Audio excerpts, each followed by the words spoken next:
Şu zamanın içinde ılımda iyi biçmekde behterin kazanı her kim ovadan cali iyicik bulayan zamanına, içkiden her kim kovdan iyi biçecek bulayan zamanına, uqini her kim kov alacak bulayan zamanına, ılım bu himmedat ötüşün zamanına nämeden çirim doğan bidar olup barıya. Ilım evet üşüttür deyip hemmemiz gürleyez. Nämeden çirim gülmüğün doğanın ayrışıp barıya. Ey insanlar, nämeden çirim gülmüğün yüreklerden muhabbet ayrılıp barıya onna. Nämedip yüreklerden sabır ayrılıp barıya. Nämedip hemme kış darkiyan bolupdur. Öyüme girsem havsalı ol yanne. Taşerik çıksam içerik giresim geliyor diye. Öyle girsem taşerik çıkasım geliyor diye. Kimin kefşi? Hemmemizin kefmi.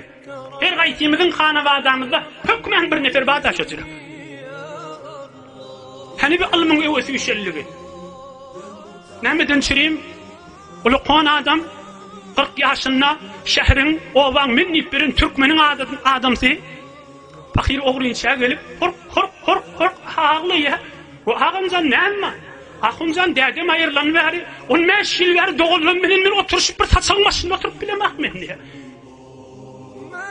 15 yıl oldu diye saçılmasını bir oturup bilemek. Ey Müslümanlar, Muhammed Resulullah aleyhissalatu vesselam birun sahabalarının arasında aydıptır. 3 gıdık kıygırıp aydıptır. Arabisini okuyup vaktiniz almayın. Ey sahabalarım, size aytmayım mı men in gavuriyan adamım ve kıyamet mahşer meydanında men düğümde oturacak adam aytmayım mı size deyiptir. Hey vurgen adam olmalı o diye.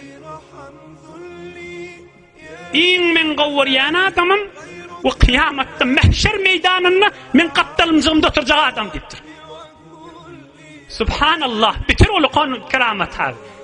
Ayet ya Resulallah deyiptirler. Peygamberimiz birce kef aydıptır. Ahsanukum ahlaqan, kim hoş ahlak bolsa men yanımda oturacak kıyamette deyiptir. O hoş ahlak diyen näme? Görene salam deyip taşırdaki adamlara falan dinanı açık kılıyay, falan adam açık adam ayt giydirmek şomu hoş ahlaklık. O değil. Peygamberimiz aydıptır. Hoş ahlakın üç alameti var deyiptir. İnne şonu giyireylin. Ta'fu amman zalamak, tu'ti men harramak ve tasilu men qata'ak. Her kim sana zulmetse men geçtim deyip. Hoş ahlakın alamatının bir iş. Ben anan ıza veriyem. Adamsa ıza veriyem. Enatasa ıza veriyem. Kıyın zat ki. Kıyın olsa peygamberin kaptalına oturuyan kıyamatta. Geçtim mi? Zol ıza verip de tahammül etme. Geçtim. Ta dünyadan geçen ben affettim. Şonu başarsan bir iş kıyamatta peygamberin kaptalcığında oturacak. Ulu evvelin ahirin gözde oturacaklar deyiptir. İkincisi tu'ti men harramak. Ol başarsa hamkarınmıştık, içerindenmiştik, doğsunmuştuk, seni çıkaracaktan, ayağından kalkacaktan, seni zayılacaktan, seni hafalacaktan, seni zayi edecekten. Hulasa sen bernama sen iyiliğinde gitme. Sen hiç sat etme, sen ona kavluğunu getir deyiptir. Ve tu'ti men harramak. O sen mahrum etsek sen de kavluğunu getir deyiptir. Üçüncüsü ve tasil men qata'ak. Doğunu var, enatası var, erheley, oğulgıy, hemsaya ya beyliki musulmalı bahanazar kepleşikkaden seninle bahanazar ol kepleşikten molliptir. Şu üç ahlak bolsa kıyamette men düğümde oturacak deyiptir Peygamberimiz. Az da değil.